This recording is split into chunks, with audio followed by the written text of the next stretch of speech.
ბოტანიკურ ბაღში მისულ დამთვალიერებელს დღეს უჩვეულო სანახაობა დახვდა. ბაღის ადმინისტრაციამ ეგზოტიკური და ადგილობრივი ფლორის 30-მდე სახეობის ციტრუსი და კენკროვანი ხილი ავტობუსებში გამოფინა. ტრადიციული გამოფენა ტრადიციულად ღია ცის ქვეშ მოეწყო. სპეციალურად ამ დღისთვის ბოტანიკური ბაღის ეზოში მიტანილ ავტობუსში 30-ზე მეტი სახეობის სხვადასხვა ზომისა და ფორმის ციტრუსი და მასთან ერთად 25 სახეობის კენკროვანი ხილი გამოიფინა. აჭარის მოსახლეობამ შეიძლება ითქვას საქართველოს მოსახლეობამ ჯერ კიდევ არ იცის რამდენად მრავალფეროვანია ბათუმის ბოტანიკური ბაღი, არა მარტო სანახაობრივად დეკორაციულ მცენარეთა მრავალფეროვნების თვალსაზრისით, არამედ საკვები, ხეხილი, თესლოვანი, კურკოვანი, კენკროვანი კულტურების თვალთახედვითაც.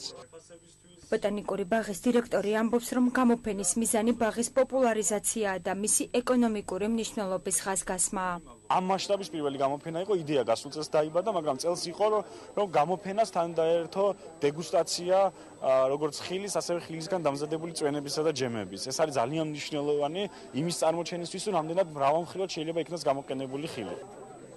გამოფენილი ციტრუსის ნაწილი მომავალში რეალიზაციას ექვემდებარება. სწორედ ამიტომ ღონისძიებას ბიზნეს დატვირთვაც ჰქონდა. ბოტანიკურ ბაღში მოყვანილი ხილისგან საკვებ პროდუქტს სასტუმრო ბრენდები უკვე აწარმოებენ. ამაყი ვარ, რომ ამ პროდუქციას ვაწარმოებთ ბოტანიკური ბაღიდან. ამით ხდება ციტრუსისა და სხვა პროდუქტების ზრდისთვის ხელშეწყობა. მოხარული ვარ, რომ აქ ვიმყოფებით.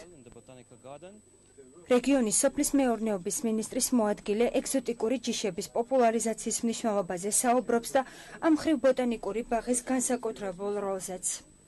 მისი პოპულარიზაცია, მისი ასეთ წარმოდგენა მეტად მნიშვნელოვანია. დღევანდელი დღეს დასტურია იმის, რომ ეს ყველაფერი უნდა იცოდეს ყველა და უნდა ხედავდეს არა მარტო ჩვენი საზოგადოება, მთელ მსოფლიო, თუ რა არის, რას წარმოადგენს და რისი წარმოება შეგვიძლია.